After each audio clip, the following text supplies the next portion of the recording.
रूस यूक्रेन युद्ध को शुरू हुए 2 साल से ज्यादा का वक्त हो गया। रूस जैसे शक्तिशाली देश से यूक्रेन न सिर्फ लंबे समय से लड़ाई लड़ा है, बल्कि कुछ ऐसी तरकीब भी खोज रहा है जिससे पुतिन को धक्का लगे।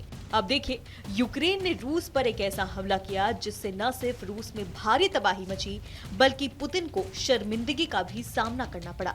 दरअसल यूक्रेन ने रूस के खुर्स्क रीजन में एक महत्वपूर्ण पुल को नष्ट कर दिया। साथ ही साथ कुछ ही घंटों के अंदर एक और पुल को बुरी तरह तबाह कर दिया। ये हमला सीमा पार से की गई घुसपैठ के 2 सप्ताह से भी कम समय में हुआ, यानी यूक्रेन ने अपना बदला 14 दिन के अंदर ले लिया। हाल के हमले में रूसी सप्लाई रूट पूरी तरह बाधित हो गया।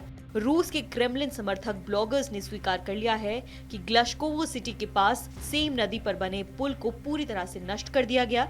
इस अतिक्रमण के बाद पूरा सप्लाई बाधित हो गया। हालांकि मॉस्को अभी भी क्षेत्र में छोटे पुलों का इस्तेमाल कर सकता है आर्मी सप्लाईज के लिए। अब आप ये वीडियो देखिए।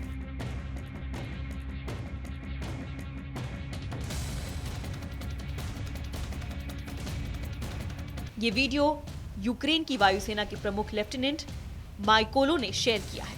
इसमें देख सकते हैं कि किस तरह एक पुल 2 हिस्सों में बट गया है। 2 दिनों से कम समय में यूक्रेन ने रूस में 2 बड़े पुल को पूरी तरह नष्ट कर दिया। इन पुलों को नष्ट करने के बाद रूस को जो आर्मी सप्लाईज दिए जा रहे थे वो बुरी तरह से बाधित हो गया, जिसका असर जंग पर पड़ सकता है।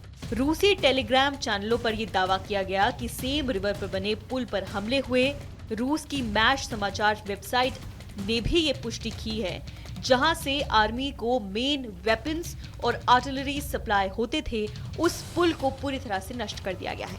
इससे रूस की सप्लाई चेन बहुत ज्यादा कमजोर हो गई है। हालांकि रूस के अधिकारियों ने इस बात की पुष्टि नहीं की है, लेकिन सूत्रों से ये जानकारी मिली है कि यूक्रेन के इस हमले के बाद पुतिन पूरी तरह से हिल गए हैं। उनकी हालत ऐसी है कि ना वो कुछ कह पा रहे हैं और ना ही प्लान ऑफ एक्शन तैयार कर पा रहे हैं। पुतिन ने इस हमले की पुष्टि तो नहीं की, लेकिन लोग बताते हैं कि पुतिन ने हर समाचार एजेंसी को इस खबर को न दिखाने के लिए कहा है। वहीं इस हमले के बाद यूक्रेन के राष्ट्रपति ज़ेलेंस्की बेहद खुश हो गए हैं। ज़ेलेंस्की ने सोशल मीडिया प्लेटफॉर्म एक्स पर कहा, हर दिशा में हमारे सैनिक बहुत अच्छा काम कर रहे हैं। हालांकि जब हमारे भागीदारों से आपूर्ति की बात आती है तो हमें चीजों में तेजी लाने की आवश्यकता होती है। युद्ध में छुट्टियां नहीं होती हैं। हमें निर्णयों की आवश्यकता है। हमें वादा किए गए सहायता पैकेजों के लिए हम समय पर लॉजिस्टिक्स की आवश्यकता रखते हैं। मैं विशेष रूप से संयुक्त राज्य अमेरिका और यूनाइटेड किंगडम और फ्रांस को संबोधित कर रहा हूँ।